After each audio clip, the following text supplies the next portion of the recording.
An off-duty pilot tried to crash an airliner by allegedly attempting to shut down the engines during the flight, and wait until you hear the reason why he said he did it. We've got the guy that tried to shut the engines down out of the cockpit, and he doesn't sound like he's causing any issue in the back right now. I think he's the dude. We warn law enforcement as soon as we get on the ground and park. My name is Hoover, and welcome to your pilot debrief. The audio you just heard was from Alaska Airlines Flight 2059, and this was supposed to be a routine flight from Everett, Washington to San Francisco.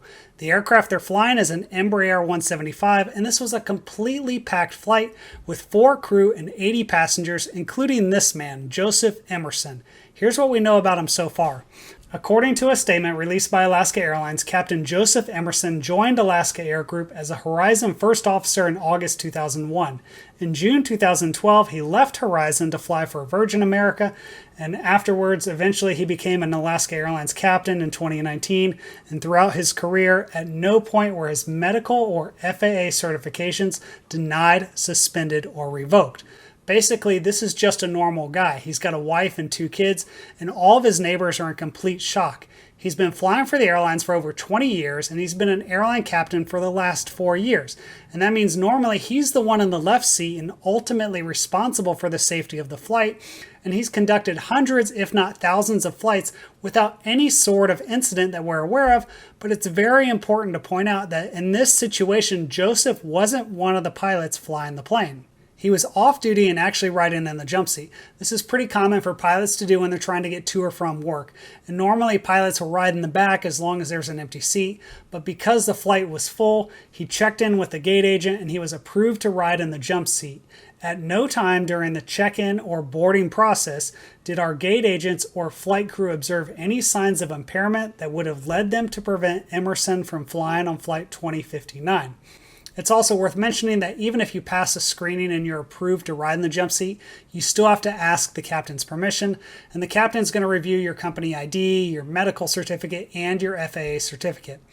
Once you get the captain's permission, the jump seat is just like it sounds. It's a seat that folds down, usually in the middle behind the pilots, and the big thing is that any pilot occupying the seat is considered to be an active crew member. So even though you might not be qualified to fly that type of aircraft, you can still sit in the jump seat, and you should still be observing sterile flight deck rules and acting accordingly, which would obviously include not trying to shut down the engines. The flight seemed to be pretty routine, and according to the investigation, he was engaged in casual conversation with the pilots, but at some point he allegedly said, "I'm not okay," and reached up to grab the red fire handles to try to shut down the engines.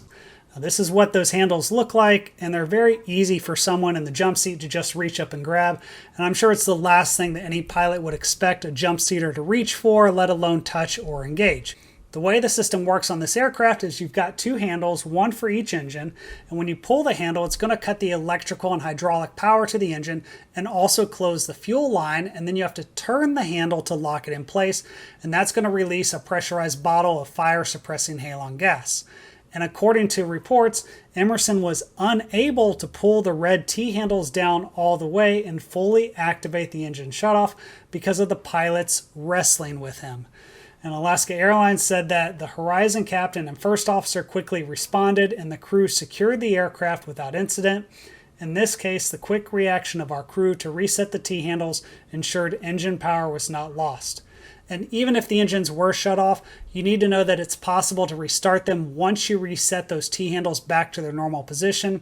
And because this happened up at altitude, there's plenty of time to do that, assuming you're not having to fight someone else while doing it. And thankfully, it sounds like Emerson didn't really offer too much resistance, because it says that from the time he said, "I'm not okay," to when he exited the cockpit was about 90 seconds. And just to show you how rare something like this is, the only incident like this in the US involving a jump seater happened almost 30 years ago, and that wasn't even on a passenger airline. It was on FedEx Flight 705 going from Memphis to San Jose. This man, Auburn Calloway, a FedEx flight engineer with a black belt in martial arts, was traveling off-duty on the flight carrying a guitar case concealing several hammers and a spear gun. 26 minutes after takeoff, he got his weapons and attacked all 3 crew members, fracturing the skulls of 2 of them. As the crew fought back, one of the pilots pulled the plane up into a sudden climb, throwing Calloway out of the cockpit, and as the struggle continued, the pilot rolled the plane almost upside down at 140 degrees of bank and put it in a steep dive, almost approaching the speed of sound, before eventually recovering as two of the crew were able to subdue Callaway. And all of this was simply because Callaway was supposed to face a disciplinary board the following day, and he was going to try to kill the crew with the hammers so that way their injuries might look like the result of a crash rather than a hijacking, because he was hoping his family would collect his $2.5 million life insurance policy. But eventually the plane landed and Callaway was arrested, and he's now serving a life sentence. This brings me back to Joseph's situation. Other than the comment about the pilot wrestling him to stop him from grabbing the fire handles, there really isn't any talk about a huge struggle. The aircraft doesn't go out of control as they're trying to subdue him and get him out of the cockpit, and the passengers don't even really notice what's happening. In fact, once the pilots kick him out, Emerson allegedly told one of the flight attendants that, "I just got kicked out of the flight deck, and you need to cuff me right now or it's going to be bad." And so one of the flight attendants escorts him to the back of the plane, and they put him in some wrist restraints and then use the seatbelt to strap him into the aft flight attendant jump seat. And if you think that's crazy, just wait, because it's going to get crazier. Obviously, it sounds like a serious mental issue going on here, and a few people have compared this to the Germanwings Flight 9525 crash that happened back in 2015. However, in that incident, the co-pilot had been previously treated for suicidal tendencies and declared unfit for work, but he kept that information hidden from his employer and he reported for duty. Then, when the captain left the cockpit to use the bathroom, he locked him out and he put the plane in a descent and flew it into a mountainside, killing all 144 passengers and 6 crew members. Going back to Joseph's situation, here's what we know about his mental health and his state of mind.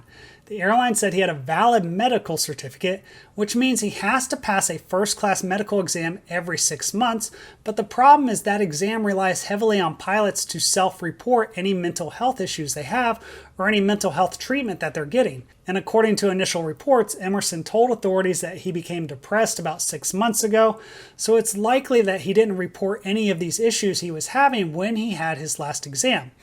And another big concern is that he allegedly told officers that he had been taking psychedelic mushrooms, but it's not clear how many or how long he had been using them. And as if all of that wasn't enough, Joseph also allegedly told officers that he hadn't slept in 40 hours, so it's not clear what he was doing up in Washington or when was the last time he flew, and whether he might have been under the influence of mushrooms on other flights.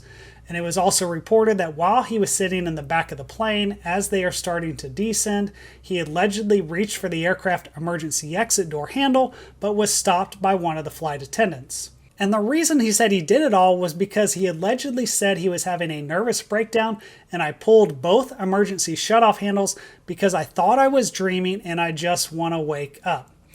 Now the FBI is trying to figure out if this was a psychedelic trip or a mental health issue, and meanwhile Joseph is now facing 83 counts of attempted murder, 83 counts of reckless endangerment, and 1 count of endangering an aircraft. And if you found this pilot debrief interesting, then be sure to check out another one on the channel, and I'll see you next time.